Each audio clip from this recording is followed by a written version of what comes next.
If you're wondering if you can really make this whole freelance writing thing work, you know you want to do it, you've done the research, you've watched the videos and listened to the podcasts and consumed the books, but you still feel like you're not 100% certain that you can pull this off.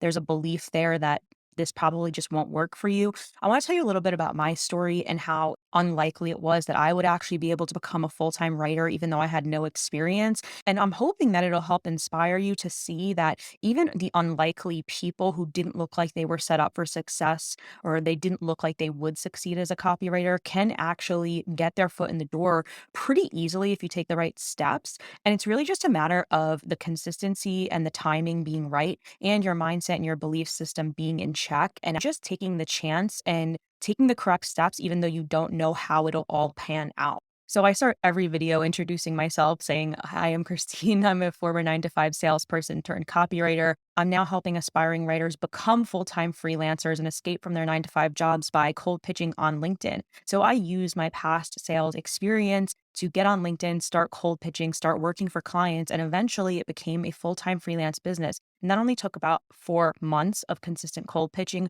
before I was making a full-time income. I actually landed my first freelance writing client in 30 days despite having no experience, and that's why I named my course 30 Days to Paid. Now, I just want to take it back. So, I went to school for English and I was kind of your typical liberal arts major that graduated really without a direction.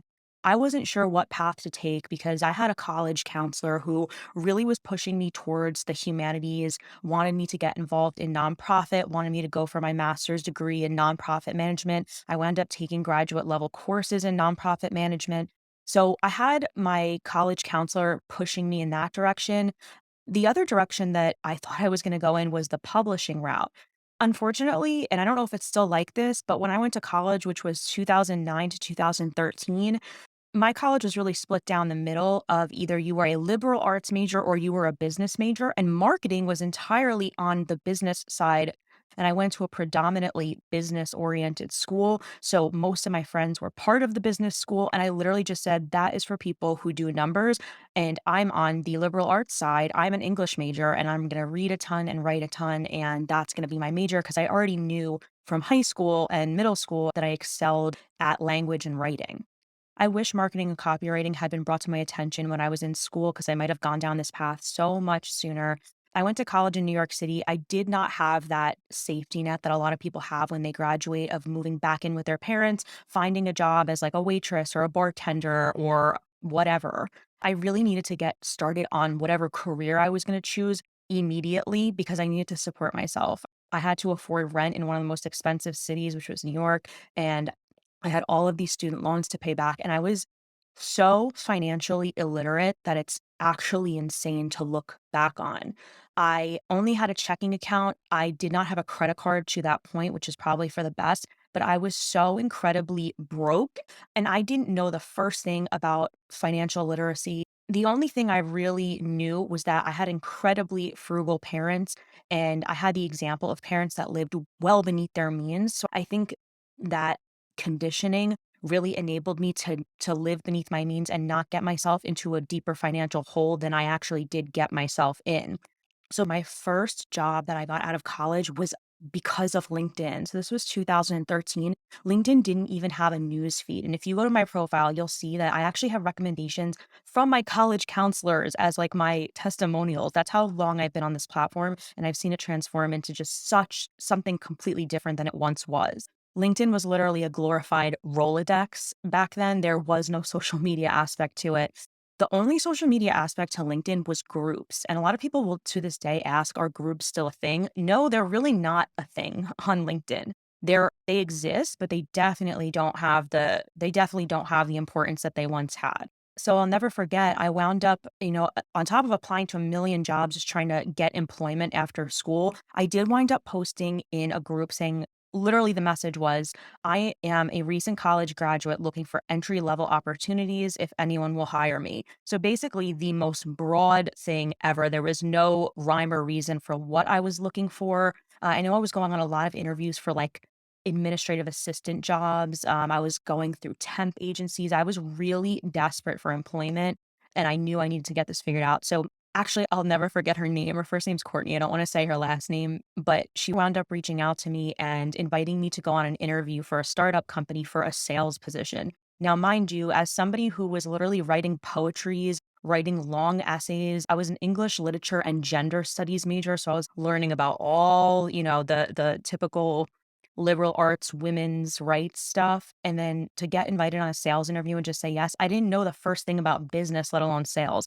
I'd held jobs since I was 14 years old. So I think the one thing that I really did have going for me was that I understood what it was to be customer facing. I knew how to deal with customers and I knew how to be a people person. I've worked at McDonald's. I was a cashier at a grocery store. I was a cashier at a dollar store. In college, I was a children's gymnastics instructor at like some children's enrichment center on the Upper East Side. So the one thing I did have going for me was that I had real life work experience. So I wound up going on this sales interview. Long story short, because I was able to talk on the phone, they give me this job. And, from then on, I stayed in the sales profession for 8 years. And sales is one of those professions where if you're in it, it's really hard to get out of it. You can't really see yourself doing much else. It's a job that allows you to make a good amount of money pretty early on. And then when you think about starting over in a brand new career where you'd have to learn an entire new skill set, it's very hard to accept that you're going to be at the bottom of the totem pole again, that you're going to take a huge cut in your income. And I really just needed to survive. I needed to pay off my debt and I wanted to create a career trajectory. And I pretty much just accepted that I was going to be in this field. The problem was that while I was able to do it and while I saw financial success, which is what kept me in it, I was so burnt out and miserable because it just wasn't really a fit for my personality. I'm, believe it or not, very introverted. It takes me a lot to get up and talk to people face to face. I do give people a lot of energy and focus when I talk to them. And I think that's where the introversion comes in because after I'm done interacting with somebody, I really have to retreat and be completely silent and be completely by myself with just me, my thoughts, and recharge that way. If I'm around a lot of people, it really drains my energy. I don't like crowds. All of the networking and the trade shows and the travel, all the things that I experienced throughout my career were obviously cool opportunities, but not a good fit for me and my temperament. The other thing I had working against me in terms of being a regular 9 to 5 employee was I just did not enjoy being told what to do or managed. And in a career like sales, there's actually, by its nature, a lot of interaction with your manager. There's an aspect of micromanagement and constantly having to hound a sales rep to produce results, constantly having to check in with a sales rep on deals. And honestly, I could not take the pressure of it. I switched jobs several times. I always thought if I just found a new company or a new boss that it would somehow get better and I would find this ideal company. And even the cool managers that I did have that I got along with, I still was extremely unhappy. What's interesting is that when I was really at like the top of my career, I had gotten this outside sales role where I was finally working from home because that was always my dream. Even though I was constantly on the road, I wasn't in an office, I was a remote sales rep. I finally got to this level within the sales career, which is managing my own territory, getting paid a six-figure salary. That's not even including commission. I'd kind of reached the epitome because as a sales rep, you start out as somebody who's just on the phones with a headset in front of the computer on a sales floor, and then you progress into an account executive, a more mature, skilled seller. And I was selling technology, which I was trying to break into tech because I just knew that that was where the money was at in terms of any product you could sell. So it's finally selling software, technology, hardware, all of it. But what's crazy is that when I reached this mountaintop and epitome, like this apex of my sales career, it was actually like the worst experience. And it was what ultimately broke me and made me leave the sales profession altogether. So my job was to literally go and sell technology to tech directors within school districts. And it's an extremely male dominated field, which is one thing. But when you think about the persona that I was selling to, which is technology directors, they're typically more shy men. These schools like keep them in the basement of the school, like in a server closet. It actually felt like I was like climbing into a dungeon a lot of times to go meet with these men to have these sales meetings. They're very meek. They're not very socially adept because they are so smart in terms of like some of them are network engineers, very, very smart, which a lot of the times in life you don't get to be super personable and a genius at the same time. And that was the case for this demographic. And It was really hard for me to be taken seriously. I'm female, I'm blonde, I have like feminine qualities. I think they were used to like a big, overweight 45-year-old man coming in. And it was just, I guess, a little bit out of place for me. They didn't take me seriously. They definitely doubted my intelligence.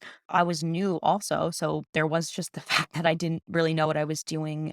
I was just trying to also learn all of this technology myself, trying to build a territory from scratch. And it really fluctuated from men being extremely disrespectful and like brushing me off, which is pretty common in sales. But then I would also get the creepier, inappropriate interactions as well.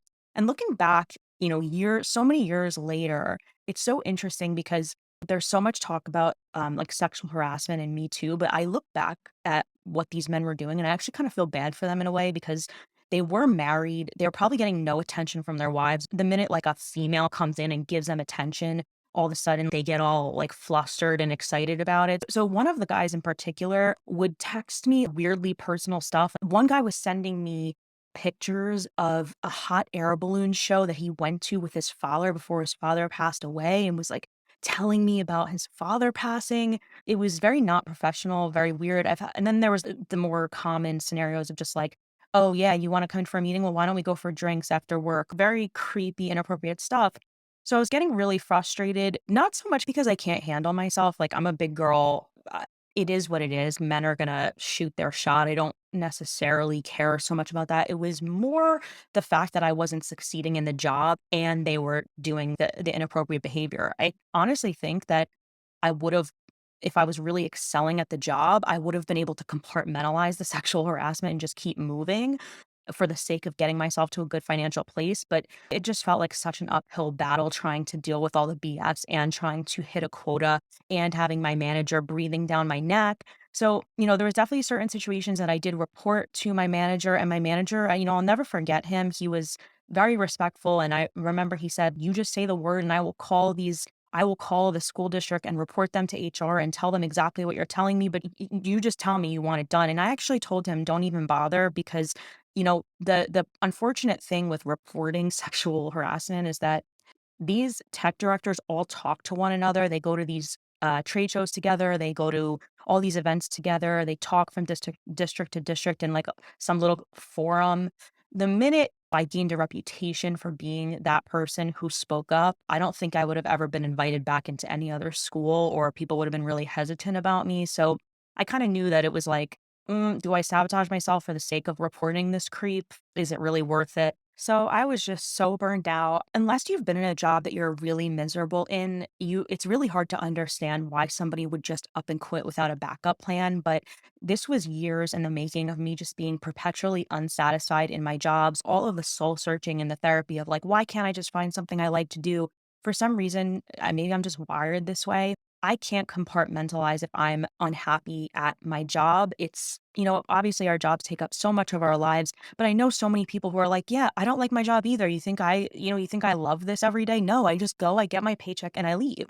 And unfortunately, as much as I wanted to be that person that could compartmentalize like that, I just couldn't. It was bleeding out into my life and it was just making me so miserable. And I knew I wanted more for myself. And luckily, my mom kind of encouraged me that, hey, if your mental health is really being impacted by this, it's not worth it and you should leave. And I wound up quitting with no backup plan. So I had a few months saved up in my savings because I was making a really high salary and living off 50% of that salary. So I knew worst case scenario, I would be able to survive while I was looking for a new job. But I actually went and received unemployment, which you can't do if you quit. You can only get unemployment if you get fired. And even then, if you're fired for a very legitimate reason or you really screwed up, you might not qualify for unemployment.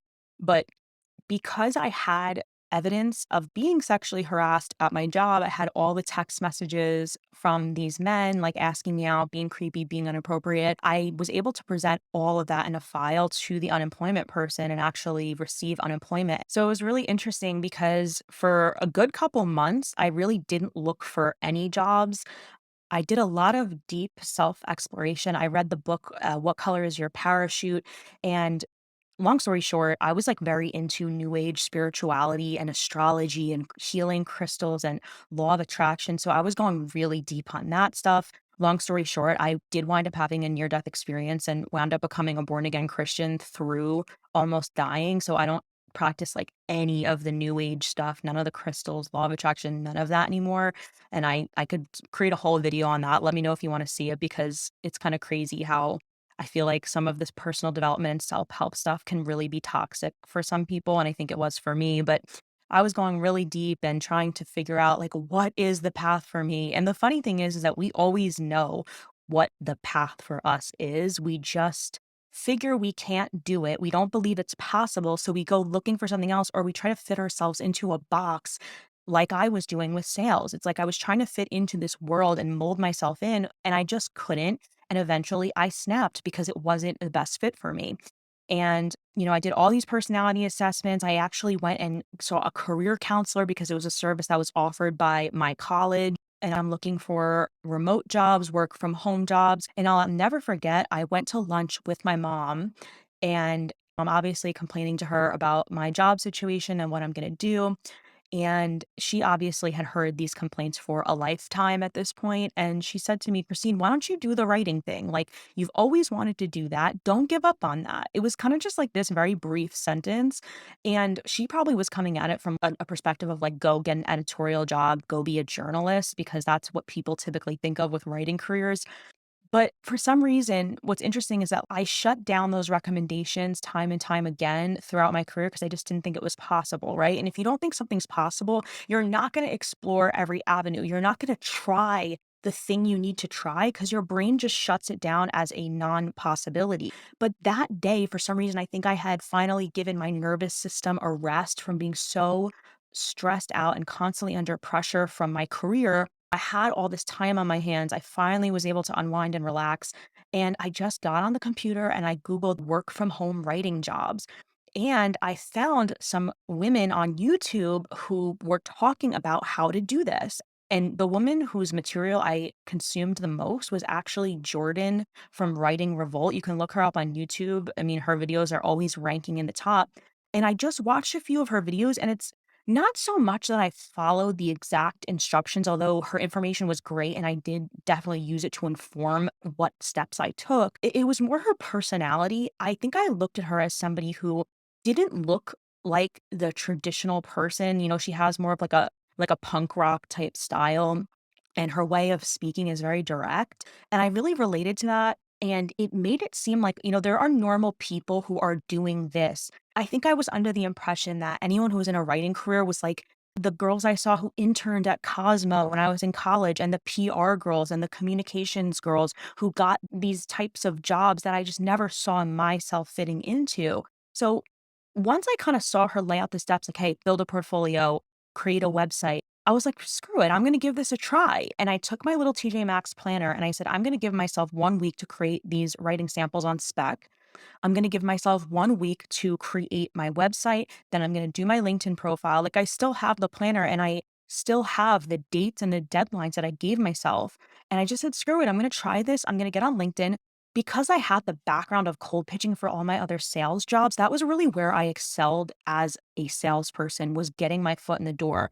I probably wasn't the best at like actually pushing the deal over the line and like being consistent and playing the long game and being really patient and all the things you need to be a good salesperson. But I always was able to get my foot in the door. I was really good at cold emailing. So I used those skills and I had this large network on LinkedIn already. It wasn't anyone relevant, but I knew what to do. I knew how to prospect, which means look for companies that you want to reach out to. I knew how to send them messages that got them to respond. And I used that experience that honestly almost killed me from being so stressful and used it to my advantage. I got on LinkedIn and I started a freelance copywriting business. I went into technology for the same reason I went into technology sales. I just figured that's where the money is at. If I can do that, I can make good money. So choosing a niche was easy for me. I know it's not easy for a lot of writers because in my course, it's where we spend the most time and there's so much back and forth about what niche to choose. For me, I knew I was choosing technology, so that was pretty easy. And after sending probably 100 cold pitches, I finally got a response and somebody agreed to work with me. And I went on to become a full-time freelancer and my life completely changed. It's hard to explain the feeling being being so miserable your entire working life. And I have literally been working since I was 14 to doing a job that, maybe is not exciting to the rest of the world. I'm sitting here typing on a laptop, but it was so nice to just feel in control, to not report to a boss, to not have the nerves of impressing people and putting on an act to be like this model employee and trying to be something I wasn't. It was like I was calling the shots. I would start my day and end my day when I said I would. I could take on as many clients as I wanted to, or I could dial it back. And I was making enough money to survive. I mean, in the beginning, I was probably making like $4 or $5,000 a month or less.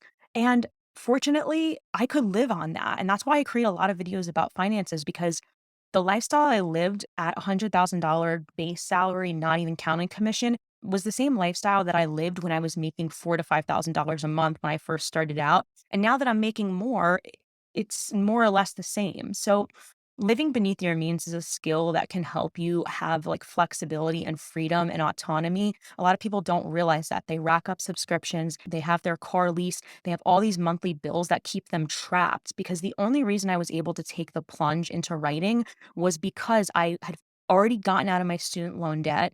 I didn't have any car lease.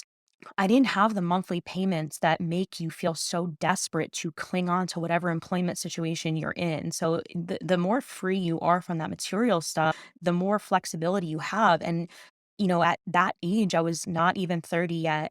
I knew like it's going to suck and I'm going to make less money, but I'm willing to make less money because I'm starting on the path now and I'll eventually make more money in the future actually doing something I love. I had no idea what to expect as a freelancer. I had no idea how I was gonna budget, but then time went on and I wound up going on vacations. I wound up doing all of the things. I thought I'd have to live super frugally, but it all worked out. At the end of the year, I had made a decent salary for somebody who had just started out doing something that nobody taught them to do, completely self-taught, really just reinvented myself, created a web presence, created a website, created LinkedIn. It's almost like I created a career out of thin air.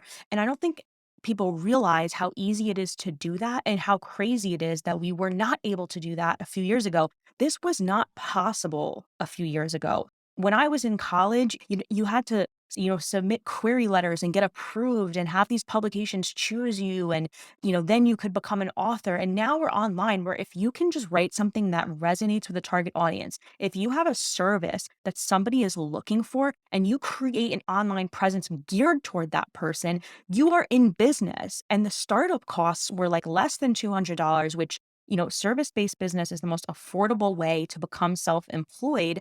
It is so damn accessible, and I don't think enough people are talking about just how accessible it is if you're willing to put in the work and you're willing to stay consistent. And most importantly, if you're willing to believe that it is possible, and if you actually take that risk, take a chance on yourself, invest in yourself. So let's get into the tangible steps you can take today if you have the belief that you can make this work and you want to get started. First, you're going to want a general understanding of copywriting, persuasion, and marketing. One of the best places to go for that information is HubSpot. They will tell you all about content marketing and marketing in general, and they break it down in a really understandable way. There are some copywriting books, which I recommend on my channel, but don't go down this rabbit hole of thinking you need to read a ton of copywriting books. Truth be told, I already had a full time income as a copywriter before I ever read a copywriting book. Get your foot in the door. Writing blogs. I have a whole video about how to do that here. So check that out. But you really want to get your foot in the door as a content writer. Definitely brand yourself as a copywriter because copywriting is seen as a high income skill versus content writing, but they're very similar to one another. And it's okay to call yourself a copywriter, even if you're just writing blogs in the beginning. Then you're going to want to choose your niche. Now, there's plenty of people online saying that you don't have to choose a niche. It's not necessary. If you want to believe that, go ahead, comment down below and tell me the great results you're getting without having a niche. But in general, people in the marketplace that specialize do get paid a higher fee because they're seen as experts and they have the expertise to command a higher fee. Three is to create your website, buy your domain, no .weebly, .wix, no using any free platforms. You want to look professional. People do business with people who look like a professional business. You wouldn't want to enter your credit card information into a .weebly site. It just doesn't look trustworthy. You want to make yourself look as professional as possible. There are free options if you are absolutely struggling and can't afford web hosting. But in terms of starting an online business, as I said, service-based businesses have very low startup costs, and it's pretty cheap to buy a website and email domain. Then you're going to create your portfolio. If you're not experienced, no worries. You create your own spec pieces. Spec pieces literally just mean that you wrote your own copy, your own content as if somebody had assigned it to you, but you just are, creating sample pieces on your own. What I did was I took my spec pieces and I pitched it to a few companies. Although I was trying to get paid for my spec pieces, the ones that said that they would put it on their site without paying me, I did actually say yes to that free work just to have a reputable portfolio piece. So if you're going to offer to work for free to gain portfolio pieces, I recommend you cap that at 2 to 3 pieces because it's a slippery slope and you could wind up doing a lot of work for free, which is never what I want writers to do. Once you have that established, your online presence is beginning to take shape and you want to get on LinkedIn. You're going to create your LinkedIn profile, you're going to optimize it correctly, and you're going to make it possible for people to search you. Now, you can have several social media accounts that you use to cold pitch clients. Maybe your ideal clients are on Instagram and Facebook. However, I do a video right here that talks about why you should really have a LinkedIn profile regardless of your niche. Even if it seems like your ideal clients are on Instagram and Facebook and not LinkedIn, you actually do want to get some of your clients from LinkedIn because they're most likely going to be the highest quality, the highest paying, and they could give you a really good anchor to your income while you take on more clients that you're quote unquote passionate about or really enjoy working for. You really want, as your strategy, to target companies that have the budget to pay a writer a lot of money. And those clients are mostly on LinkedIn. Once your LinkedIn profile is filled out, you have your professional photo, your headline, you're going to start pitching. Cold pitching is just reaching out to your ideal clients.